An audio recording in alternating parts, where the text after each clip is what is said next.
Deux nations séparées par 34 kilomètres d'eau. Deux armées parmi les plus vieilles du monde. Deux puissances nucléaires. Deux membres permanents du Conseil de sécurité de l'ONU. Deux alliés dans l'OTAN. Mais qui se regardent toujours avec un œil légèrement méfiant. La France et le Royaume-Uni. Le coq gaulois et le lion britannique.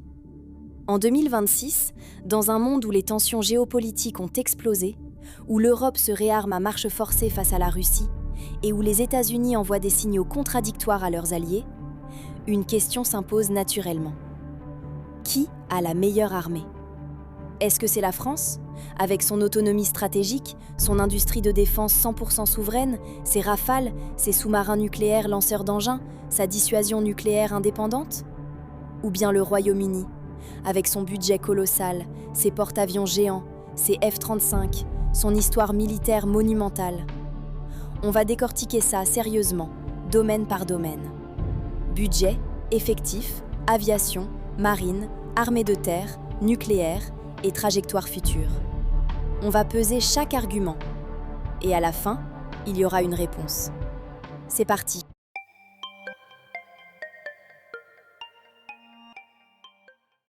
Avant les chiffres, il faut comprendre d'où viennent ces deux armées. Parce qu'elles ne se sont pas construites dans le vide, elles se sont construites l'une contre l'autre. Pendant près de 700 ans, la France et l'Angleterre ont été les ennemis jurés de l'Europe. Ça commence en 1066, avec Guillaume le Conquérant, un duc normand, donc à moitié français, qui débarque en Angleterre et la conquiert. L'Angleterre vassale des rois de France pendant des générations. Puis les rôles s'inversent, les Plantagenets revendiquent le trône de France, et c'est la guerre de 100 ans. 100 ans de batailles épiques d'Azincourt à Orléans, avec Jeanne d'Arc en figure centrale.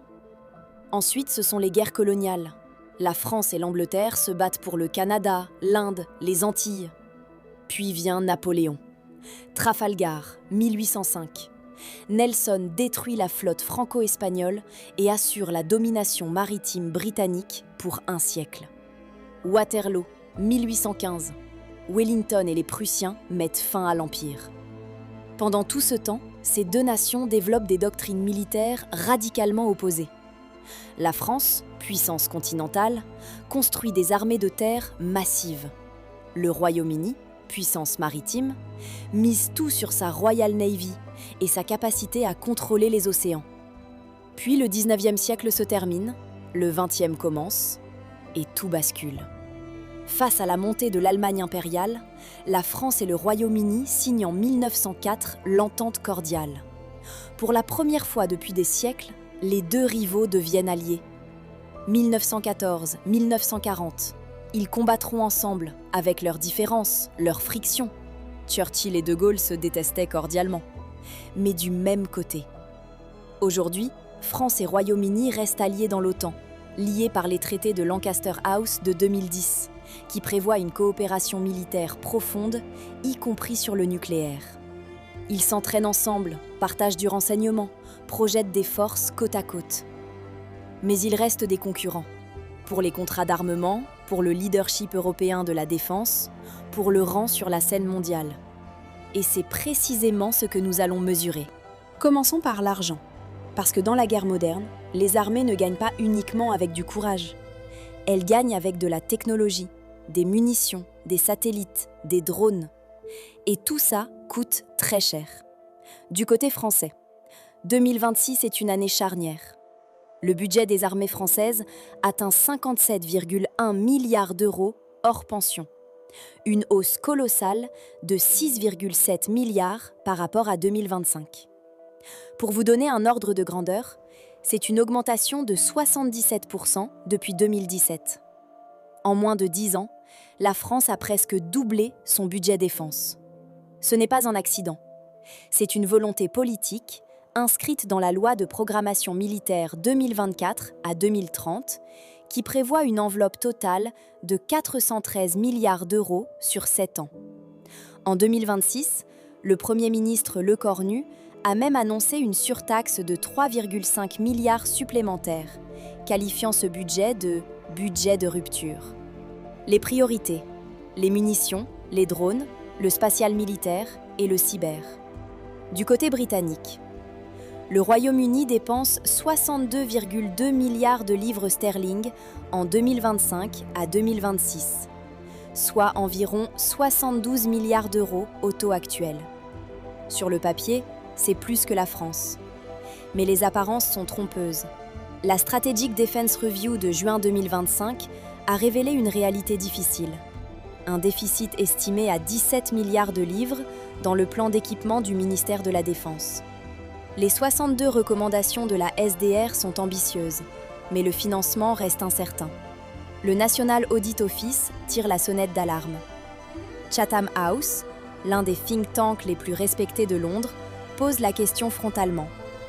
Will Britain face up to its huge new defense bill? En clair, le Royaume-Uni dépense plus, mais mange plus qu'il ne digère. La France, elle, monte en puissance de façon maîtrisée et structurée. Le ratio PIB, qui est la vraie mesure au temps, la France est à 2,18% du PIB en 2026. Le Royaume-Uni à environ 2,3%.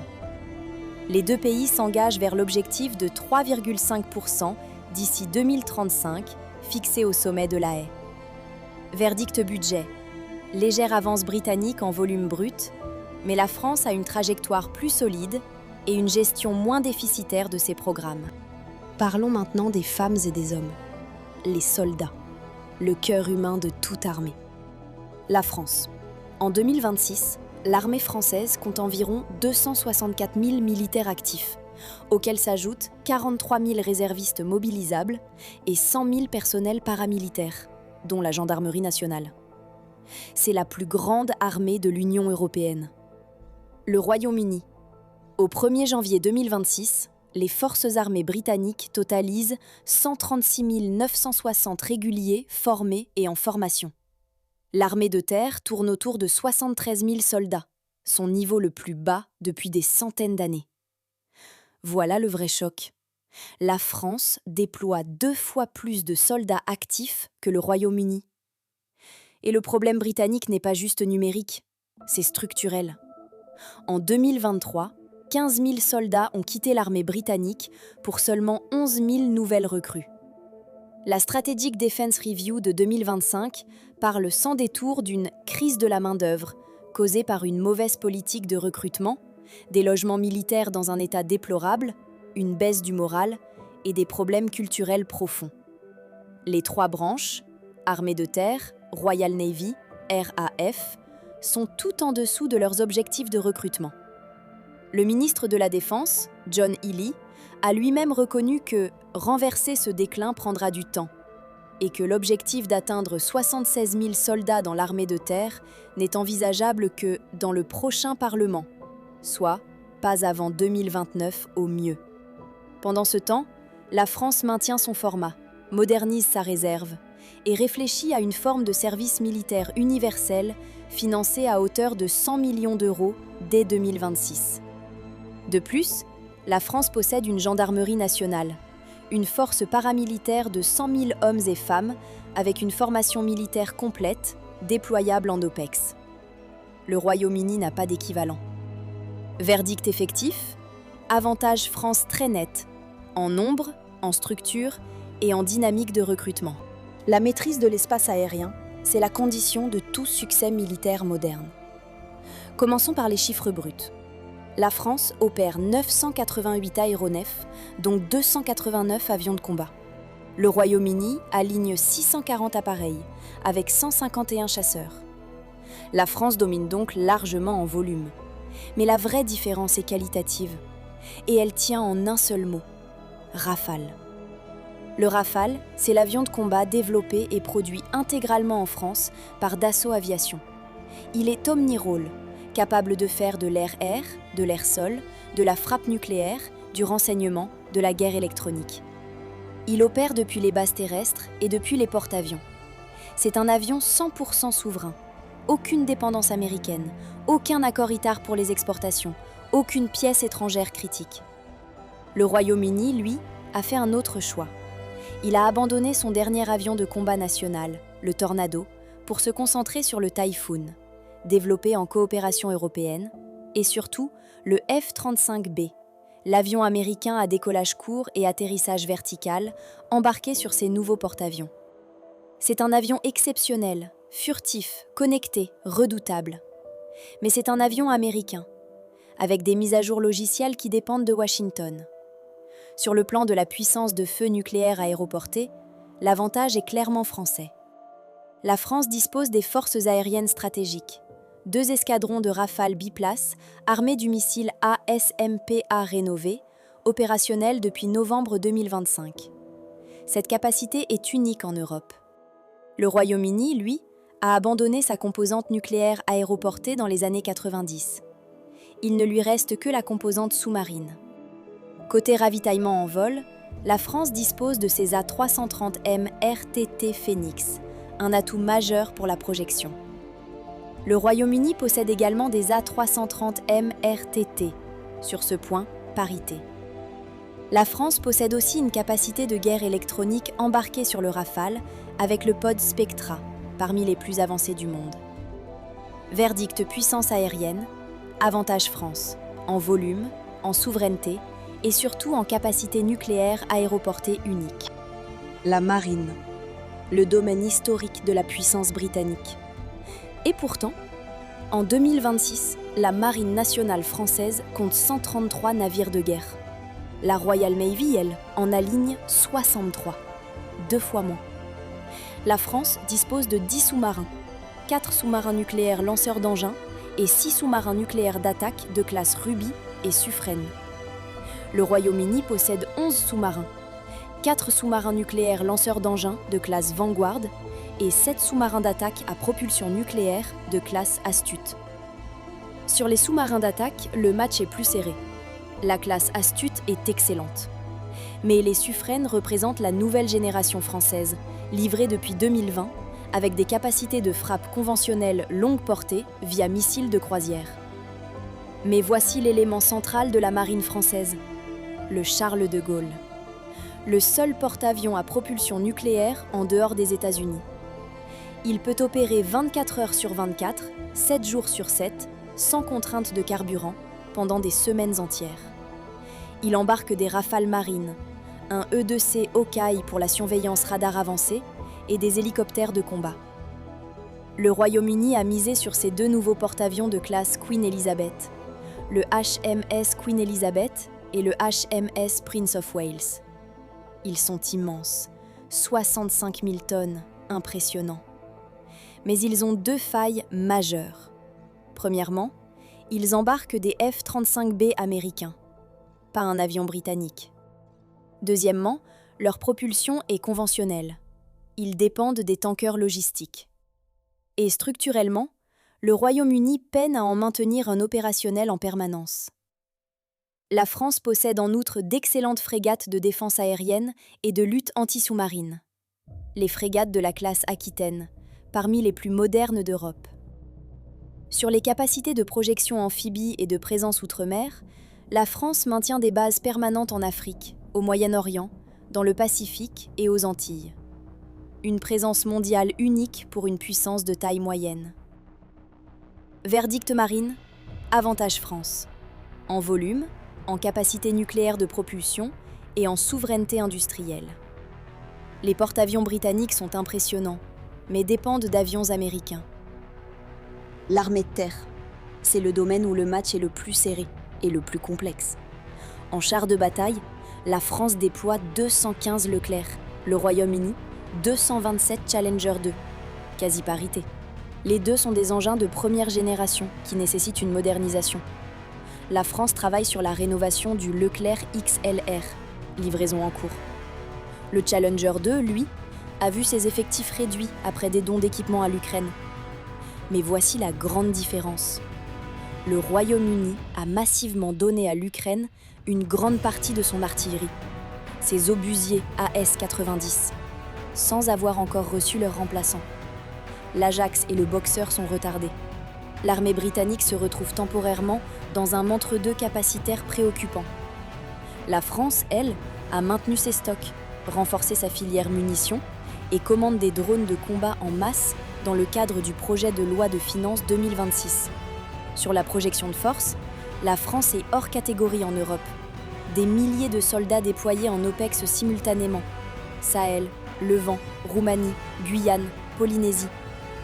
La France est la nation européenne la plus engagée opérationnellement dans le monde. Verdict armée de terre, légère avance française en effectifs et en opérabilité actuelle, nette avance en projection. Et maintenant, nous arrivons au cœur du sujet. L'élément qui, plus que tout autre, définit le rang d'une puissance militaire. La dissuasion nucléaire. C'est ici que la France se distingue le plus radicalement du Royaume-Uni. Pas seulement en puissance brute, mais en indépendance stratégique totale. La France dispose de 2 composantes nucléaires complémentaires. La première, la force océanique stratégique, 4 SNLE de classe Le Triomphant, basée à l'île Longue en rade de Brest. Depuis 1972 sans interruption, au moins un sous-marin est en patrouille permanente dans l'océan, prêt à tirer ses missiles sur ordre du président. Chaque SNLE embarque 16 missiles M51 d'une portée de 10 000 km, avec plusieurs têtes nucléaires indépendantes. La version M51.3 est opérationnelle depuis l'automne 2025. L'arsenal total, environ 370 têtes nucléaires, en hausse. La deuxième, les forces aériennes stratégiques. Les Rafales armées du missile ASMPA rénové, opérationnel depuis novembre 2025. Cette composante aéroportée est unique en Europe. Le Royaume-Uni l'a abandonnée dans les années 90. Et surtout, la France maîtrise l'intégralité de la chaîne technologique nucléaire.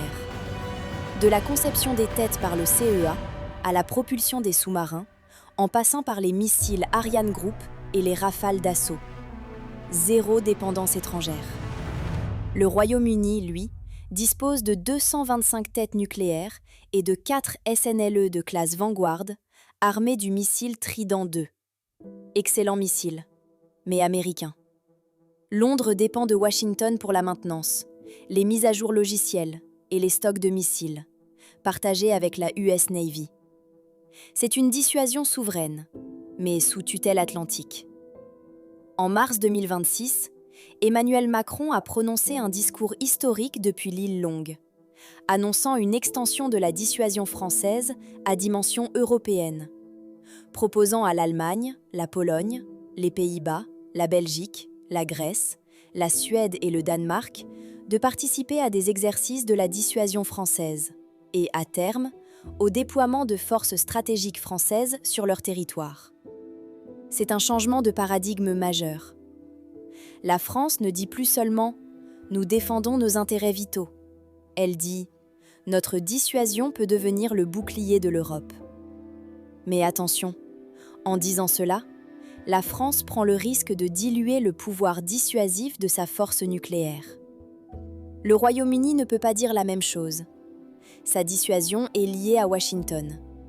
Verdict nucléaire, avantage France. Absolu, total, sans contestation possible. 370 têtes contre 225, 2 composantes contre une, et surtout, une souveraineté technologique complète que le Royaume-Uni n'a plus. Alors, le moment de vérité. On a pesé les budgets, les effectifs, l'aviation, la marine, l'armée de terre et le nucléaire. Voici le tableau de bord final. Budget, quasi-parité. Le Royaume-Uni dépense légèrement plus, mais avec un déficit structurel préoccupant. La France monte en puissance de façon plus maîtrisée. Effectif. Avantage France très net. 264 000 contre 137 000 soldats formés. L'armée britannique traverse une crise de recrutement et de rétention historique. Aviation, avantage France. 289 avions de combat contre 151 et un Rafale 100% souverain contre une dépendance partielle au F-35 américain. Marine, avantage France. 133 navires contre 63, le seul porte-avions nucléaire hors USA, et une marine mondiale avec des bases permanentes sur tous les océans. Armée de terre, avantage France léger, en effectif, en opérabilité actuelle et en capacité de projection mondiale. Nucléaire, avantage France, décisif. 2 composantes, 370 têtes, souveraineté technologique totale. Le verdict est donc clair. En 2026, l'armée française est globalement supérieure à l'armée britannique. Mais, et c'est essentiel, cette conclusion mérite une nuance importante. Le Royaume-Uni reste une puissance militaire de premier rang mondial. Sa Royal Navy est très qualitative. Ses sous-marins de classe Astute sont parmi les meilleurs au monde. Ses forces spéciales, le SAS, le SBS, ont une réputation légendaire. Sa capacité cyber et de renseignement, en lien avec les Five Eyes, est exceptionnelle.